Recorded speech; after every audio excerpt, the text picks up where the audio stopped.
Hey guys, Al DeMarco here, and this is going to be your Wednesday video report. 31-17 roll with the free picks, basketball and football combined, with 3 in-depth previews coming your way in just a moment. Wisconsin-Milwaukee against Valpo, a big Horizon League clash. Over in the Big Ten, your early game that goes at 6:30 Eastern Time between Purdue and Illinois, and then we swing into the Big 12 for Iowa State and Texas A&M in College Station. Before I get going, I thought about this. I think I need a sponsor. Yes, I need a sponsor for these videos. I mean, they get so many views here and also for the videos I do over on foxsports.com.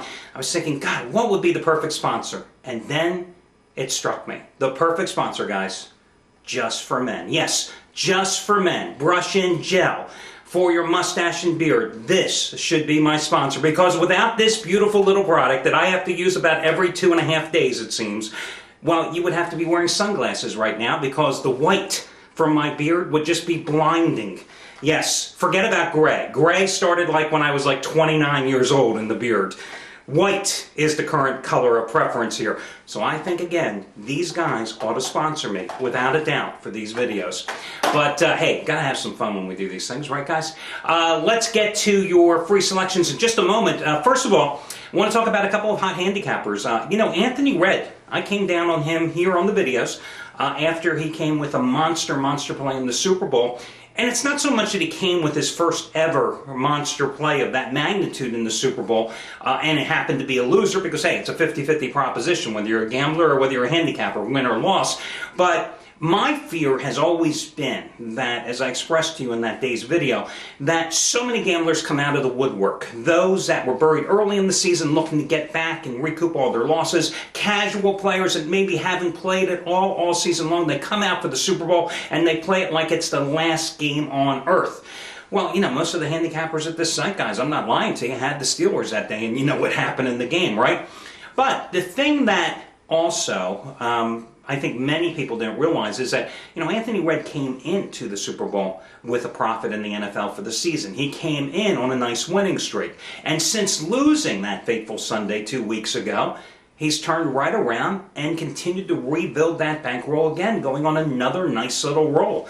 He's won now 5 of the last 7 days, picking up 214 dimes along the way. And tonight he has the first ever 80-dime release in college basketball in his career. Now understand, 75-dime plays, he's 25-13-1 with 75-dime plays in football and college and basketball, college and pro combined. Just hit a 75-dime play on Youngstown State in the cover against Cleveland State last weekend. Hit a 75-dime play on Sunday with the Portland Trail Blazers on a road win and cover at Detroit. And tonight he's got his first ever 80-dime play. It's his 2011 College Basketball Dog of the Year. So Redd has definitely gone again on one of those streaks upwards. And another guy to mention that's hot, and believe me, you won't be hearing me talking about it being hot, because I'm not. The only thing hot with me right now is these lights that are on me at the moment for this video, would be Derek Mancini. His net profit since last June, now 499 dimes, going for winning day number 5 in a row tonight with his second biggest college release ever. His 30-dime winner number 2 in a row on Michigan and Illinois. His first 30-dimer was Boston College's upset of Virginia Tech on Saturday. So there's another guy that happens to be hot here for you. Now let's get to your free picks. First game I want to look at is the Texas A&M Iowa State game in College Station tonight at 8 o'clock Eastern Time. This is a Texas A&M team that snapped a 3-game losing streak, which included a pair of losses at home to Baylor and Texas, by rallying from 10 points down to beat Texas Tech 70-67 in Lubbock in its last game, and prior to that prevailing in overtime 73-70 at Colorado. They have not lost, they being the Aggies, have not lost 3 straight games at home at Reed Arena. I think since 2004. They've won 7 in a row against Iowa State, including the last 4 games at home in the series by an average of 17.5 points. As for Iowa State, this is a Cyclones team that's lost 7 straight games, going 1-6 against the spread in that stretch. On the Big 12 road this year, they simply have continually failed to deliver, getting blown out in most games, losing by 23 in Lawrence to Kansas, 26 at Colorado, 33 at Missouri, 9 at Oklahoma State. Okay, they're getting 11 here tonight, but here's a bigger problem for Iowa State. They're starting forward 6'10", Jamie Vanderbelken, or actually it might be Vanderbeeken. I don't know. It's not like I attend a lot of Iowa State games, you know what I mean? Suffered a bad ankle sprain in Iowa State's last game, and their coach says he probably won't play tonight. And that's key because, Texas A&M is not a team that has a lot of size along the front line.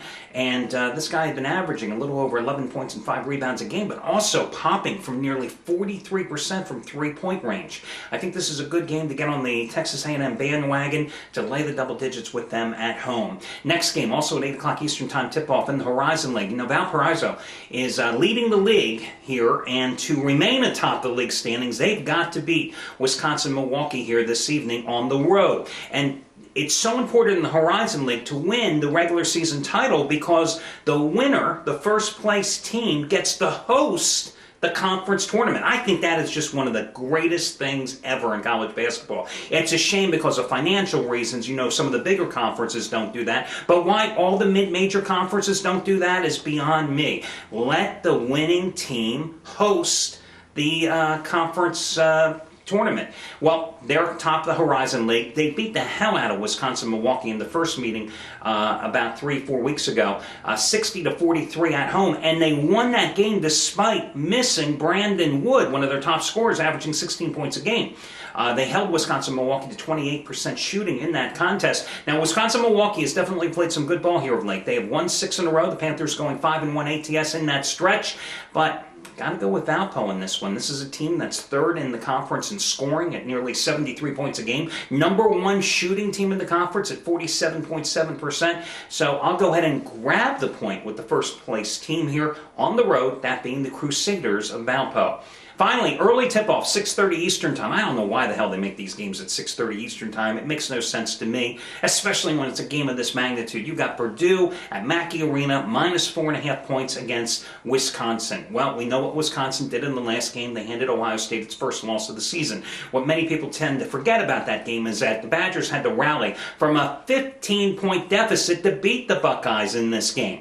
Now, Wisconsin did beat Purdue at home 66-59 as a 5-point chalk when these two met February 1st at the Kohl Center. But turnabout is fair play. Now it's Purdue at home, where they have absolutely dominated this series. The Boilermakers are 13-0 straight up at home this season, 74-7 at home since 2006 at Mackey Arena, where they have won 33 out of the last 34 games in this series straight up. 33 out of 34. Wisconsin hasn't played well on the Big Ten Highway this season, going 2-10 straight up. So again, I'm going to go here with Purdue. An interesting battle here strategically. You've got the highest scoring team in the Big Ten with Purdue against the number 1 defensive team in Wisconsin, a team that's allowing only 56.7 points a game. But again, I think even though this price is edged upwards, it's for good reason. You've got Purdue in revenge, playing at Mackey Arena, where they've absolutely dominated this year, over the past 5 years, and in this series historically. So lay the 4.5 points. I think they won it by 6 or 7. Again, your free picks are going to be Purdue, Texas A&M, and the road dog, Valpo. That'll do it for today. Good luck, everybody. I'll catch you again on Thursday.